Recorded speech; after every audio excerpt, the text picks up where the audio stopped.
What up, my dudes? Today I'm going to be reviewing the latest album by death metal veterans Cannibal Corpse, Violence Unimagined, their 15th studio album, and as usual, they don't mess around. The unofficial 6th member is now the official 5th member, Eric Rutan, steps in as not only the new permanent guitar player, but also as producer, engineer, and mixer on this thing. I'm glad he's in the band permanently, as I was beyond impressed seeing him live perform with Cannibal Corpse the last time they went on tour, which I had the pleasure of seeing. Of course, the rest of the band is performing at peak levels as usual. George's voice, at least to me, sounds like knives just raining in on my ears, and I absolutely love that. Alex and Paul, of course, are the only two founding members in the band, and of course, as always, support it as the strong backbone of the band. And that is no different here, as the thick bass lines and incomparable drumming support the band and the music to bring it to a solid level.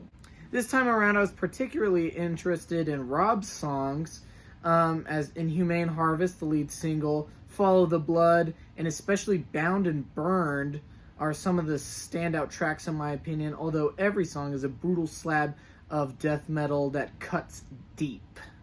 This record also features some of the juicy tracks like Webster's Necrogenic Resurrection and Slowly Song, which is amazing, which sounds like true old school death metal that could easily fit on Vile or perhaps even Tomb of the Mutilated.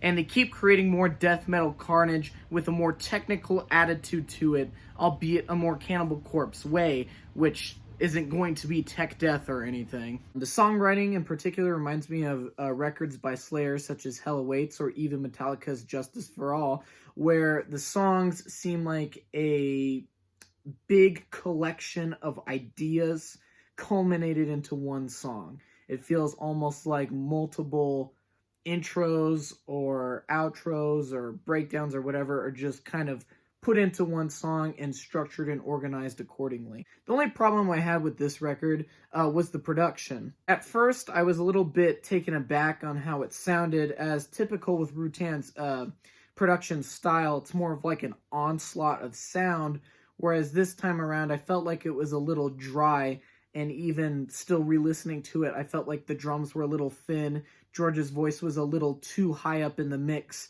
and the guitars were more guttural than perhaps sharp. But after a couple more listens, I learned to appreciate that and understood overall that that's what the record needed to sound like. More guttural, less high intensity. It matches the music better, and after some time, I grew to appreciate that. This album sounds a little bit more sludgy and focuses less on the attack, if you will.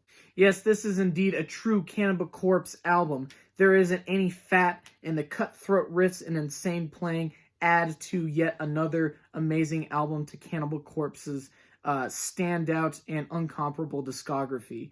Cannibal do as they always have and get right down to business, and they ain't fucking around on this one. I would give this album a 7.5 or 8 out of 10. I thoroughly enjoyed this album. Although I don't think I would put it in my top 5 or anything, I don't think it's my new favorite or anything, it still stands out as a true Cannibal Corpse record and fits in nicely and perfectly with the rest of the band's catalog.